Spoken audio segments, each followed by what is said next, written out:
Every season, whatever season you are in right now, needs to have a beginning and an end. My favorite part of the nature cycle are seasons. I love the rhythmic sequence of them.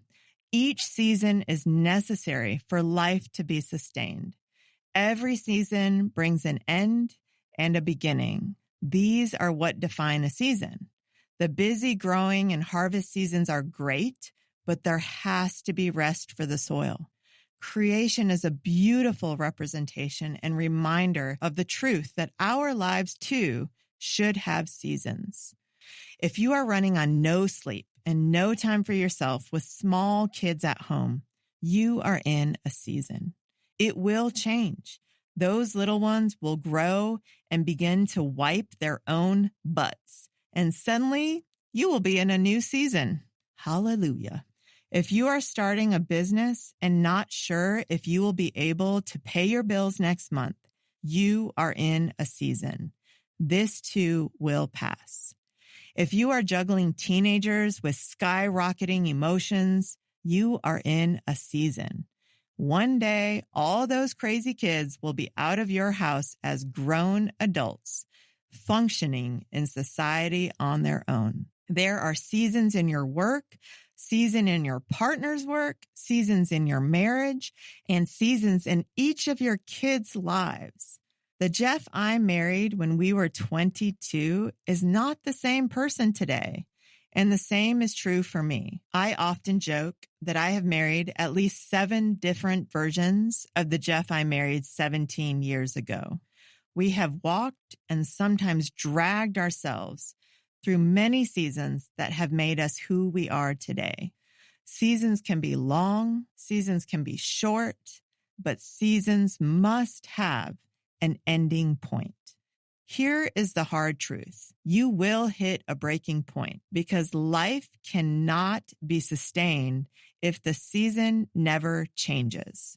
Just like your body will deteriorate if you only stay awake and never sleep. One day, we had the opportunity to meet Jeff Foxworthy and his wife, Greg. Everyone knows that Jeff is the funny guy, but most people have never heard about Greg or realized that Jeff's career never would have been possible without her commitment to his dream. We were excited to meet them and expected to laugh, but we didn't realize we would soon be inspired to tears. Jeff's first year of touring was difficult. He performed and was paid $8,000 total for the whole year. Let me do the math for you. The average gig paid out about $20. Greg had a full-time job and paid all the family bills, and based on this rate, most of the travel bills. She would work Monday through Friday and get on a Greyhound bus. A bus, y'all. They didn't even have enough money for plane tickets. Friday evening to arrive just in time to see Jeff perform in a dingy comedy club. She would sit in the back and take notes in her journal.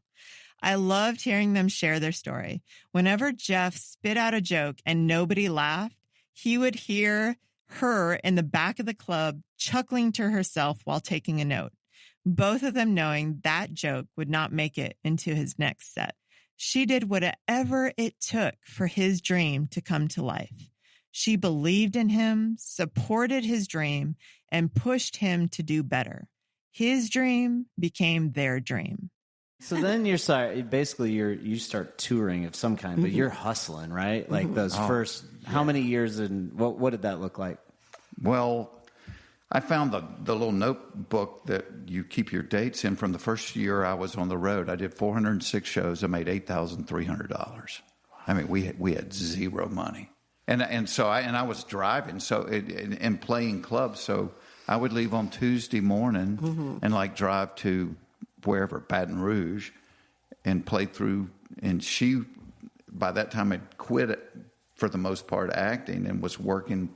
She took a job at a dairy because we were literally starving. And so she would get off on Friday and then she would ride the bus, like the Greyhound bus, to wherever I was playing. Oh, my goodness. Which might have cost more than what you've... Yeah. I was like...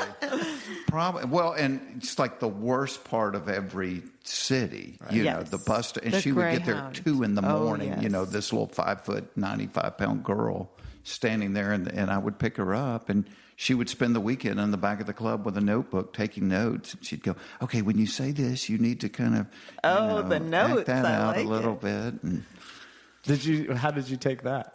I always took it well, didn't Yeah, I mean, I had gone to performing arts high school, majored in it in college, and I didn't do stand up, but I had a stage awareness. Sure. And then at that time, I was doing a cable soap. At the same time, I was in sales for the dairy and working on a cable soap. And then I'd meet you on the weekends. And Wow. so we were We were Building a bohemian, life, and then I would have Monday off to wash clothes. I'd come back and back out on the road on Tuesday. So, Oh, my goodness. So how long did that season last where it was just like you must have been on the road a lot. yeah, I had 8 years in a row. I did 500 shows or more a year.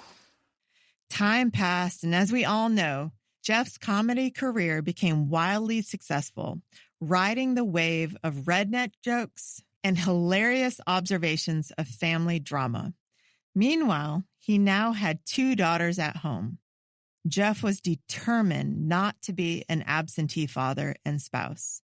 Every Friday night, Jeff would do a show and take a red-eye flight to be back home for Saturday morning soccer games with the kids. Then he'd fly back out early evening for his Saturday night show, do his gig, then take a second red-eye flight to be back in time for the family to go to church together Sunday morning. What sacrifice and what commitment. In one season, Greg did whatever it took for Jeff's dream.